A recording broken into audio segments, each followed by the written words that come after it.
So you may be wondering if you're thinking of moving to the UK or spending any time here. Let's say you're a digital nomad, or you have a work visa, or you have a standard visitor visa and you want to come over here and see what life is like here. Well, are you going to be able to get your fast fiber broadband? Are you going to be able to connect anywhere you want? I'm actually kind of knew that we were ahead of the US in a lot of ways that you wouldn't expect, tech being one of them. But yes, surprisingly, Britain is very tech-based, and it seems kind of counterintuitive when you look at, the villages and the narrow country roads that make up a great deal of this country's infrastructure. And amongst those small villages are up-to-date fiber networks, underground cables, and great connectivity. So let's find out who is ahead of the game in tech, the US or the UK. Number one on my list, well, the thing we all can't live without, right? Internet, or as they call it over here, broadband. So in the US, about 50% of households have access to high-speed fiber. And by contrast, 75% of the UK can access gigabit-capable broadband. And we're on track to reach 90 to 94% by 2026, thanks to the UK government rolling out a manifesto to get us all connected to high-speed tech.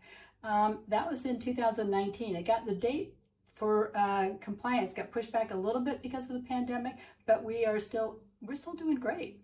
So for example, in my small village, I thought, oh no, I'm going to have to give up my fiber because I just gotten connected to it, that it is available through a local company, and it didn't cost me any extra. Well, I had a very small sign-up thing, like, I don't know, like 40 pounds or something, but I just signed off so they could get the grant from the local council, which is through the government, and bada boom, bada bing, and here I am. So I just did a speed test. I'm running about 104 megabits down and about 106 up, which isn't too shabby considering this village doesn't even have a single street light.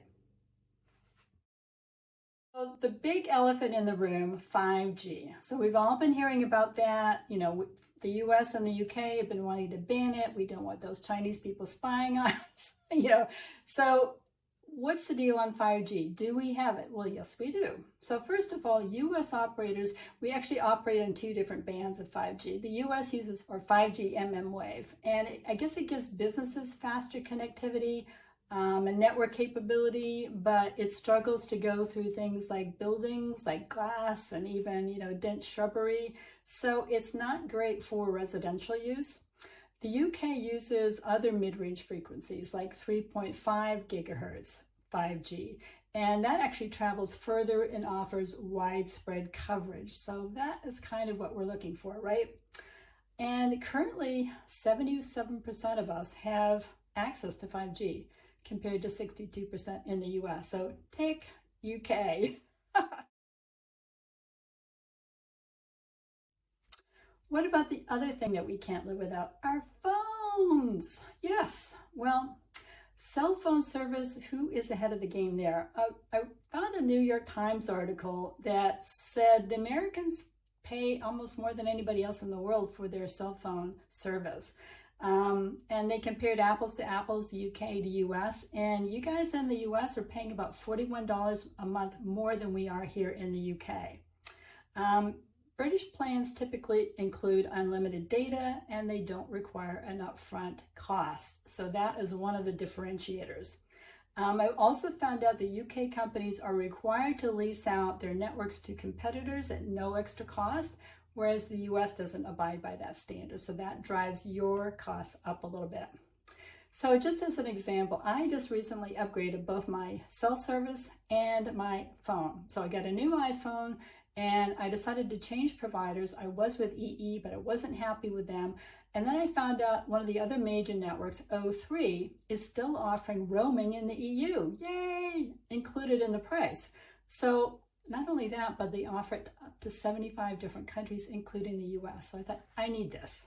So I pay about £18 a month for unlimited data, text, and calls. This is on a 24-month contract.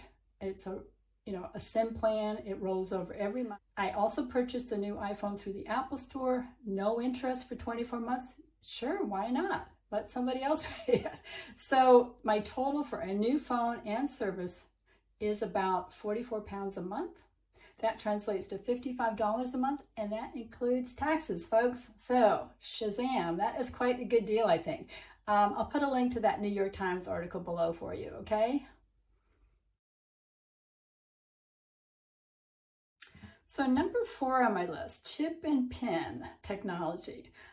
This is one of the first things I noticed when I came back to the UK, how easy it was to pay with your phone, you know, Apple Wallet, just and pay for, you know, train tickets and what have you. It was widespread. Everybody has those little handheld devices. They could be at a market, they could be at a stall, they could be out in the middle of nowhere. Everybody has some means to take, you know, contactless payments. The UK has been ahead of the US for a while in that regard, I think. And I think it's estimated that tap to pay even now is only used by about half of Americans compared to 87% of us here in the UK. So we do have contactless payments available everywhere. And since the pandemic, that's even more so. In fact, I've started seeing a lot of signs popping up all over that says we only accept contactless. In other words, nobody's taking cash, or nobody wants to take cash anymore.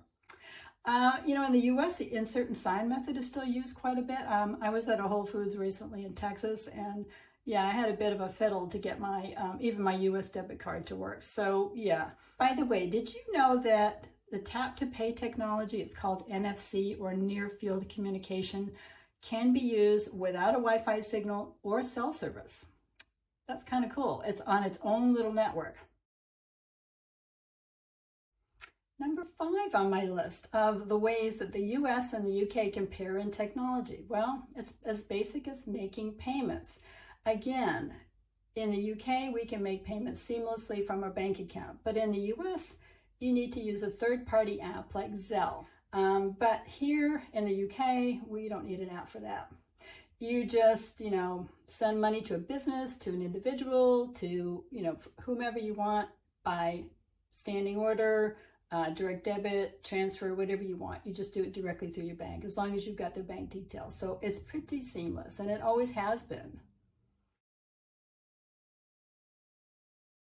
Number 6 on my list, free TV. Yeah, I like my TV free. When I first moved here, I didn't realize that I could just get a little cable, stick it in the back of my TV, and stick it in the little thing, doohickey in the wall, and I would have access to an antenna and therefore 100 free channels. So yes, that is something called free view. It's very similar to cable in the US. Apparently about 72 million people still subscribe to cable in the US. And let's face it, there's a lot of remote areas where if you don't have cable, you don't get anything because you may not have a tower nearby, or you may not have a good enough antenna or whatever. So you kind of have to subscribe to cable. But here, I have to admit, you've got to have access to an antenna also to get the full 100 Freeview channels. If you get it through an app, then you get a limited selection of channels, but it's free, and it allows you to watch any of the major networks like BBC or whatever. So it kind of makes up for having to pay that TV licensing fee. And last but not least, AI. Yeah, we've been hearing a lot about that lately, haven't we? Both the US and the UK are among the top 3 countries in the world for AI R&D. And considering the UK is the number 6 economy and the US is the number 1 economy, that tells you a lot about what our priorities are. We have our own Silicon Valley. It's called Silicon Fen, or the Cambridge Cluster up in Cambridge. And, you know, we've got 5,000 tech companies up there, 23 of whom have unicorn billion-dollar status. So the UK is actually considered Europe's most advanced digital economy and is home to 1/3 of Europe's AI startups. So yeah, considering its size, the UK is definitely punching above its weight when it comes to technology. And I think it's kind of cool that we're matching or outpacing the world's largest economy, don't you? There's no reason at all that we should have a chip on our shoulder. So there you go. I hope that was helpful. Gave you some kind of idea what to expect if you come over here with your laptop and your mobile. We've got it going on here when it comes to tech. We may have very, 1,000-year-old buildings, but we are right on the cusp of technology. So if you have any comments or questions, please put them below. Thank you so much for watching. I hope this was helpful, and I will see you soon on the next video. Bye for now.